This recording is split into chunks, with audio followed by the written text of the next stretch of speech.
Good morning friends. నా ఈ బుల్లి తోటతో నేను పొద్దున్నే చాలా మంచి లైఫ్ స్టార్ట్ చేస్తాను. హ్యాపీగా బయటికి రాగానే చల్లటి చిరుగాలు వస్తూ ఉంటుంది. దానికి తోడు చూసారా సంపంగి, పక్కా ఇంటి వాళ్ళు సంపంగి కొమ్మని ఇటు లాక్కున్నా. సో ప్రతిరోజు ఈ సంపంగులు పోస్తే బాల్కనీలో రాగానే ఏదో పర్ఫ్యూమ్ చల్లినట్టు అసలు ఆ స్మెల్, ఆ చల్లదనం ఏదో ఒక స్వర్గంలో ఉన్నంత హ్యాపీనెస్ వస్తుంది.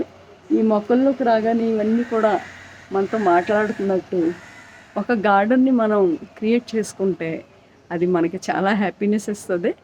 అది చిన్ని గార్డెన్ అవ్వచ్చు, అది ప్రతి మొక్క మిమ్మల్ని పలకరిస్తుంది.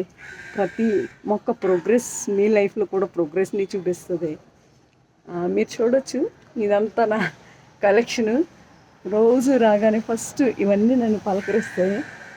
చిన్న చిన్న మొక్కల్ని తీసుకొచ్చి వాటిని ప్రాపగేట్ చేసి వాటిని చాలా మొక్కలుగా మార్చి వాటిని మళ్ళీ రకరకాలుగా అరేంజ్ చేసి ఇవన్నిటిలో ఎంతో హ్యాపీనెస్ వస్తుంది. సో మన లైఫ్లో హ్యాపీనెస్ మనంతటా మనమే తెచ్చుకోవచ్చు. ఇది ఇలా పూసిన పువ్వు ఏదన్నా ఉందనుకోండి, ఇంకా ఆనందానికి అంతే ఉండదు.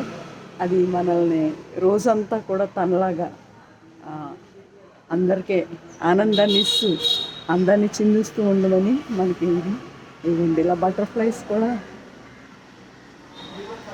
పొద్దున్నే మన గార్డెన్లో మనం చూడొచ్చు. వాటిని చూస్తే కూడా చాలా హ్యాపీనెస్ వస్తుంది. ప్రతి ఒక్క మొక్క ఒక మన పిల్లల్లాగా.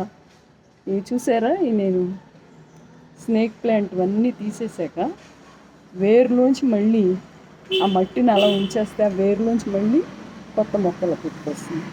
అంటే లైఫ్లో ఎన్నో హర్డల్స్ వస్తాయి, కానీ హర్డల్స్ వచ్చినాయి అని నిరాశపడకూడదు. మళ్ళీ కొత్త ఉత్సాహంతో మనం లైఫ్ స్టార్ట్ చేయాలన్నదే ఇది మనకి నేర్పిస్తుంది.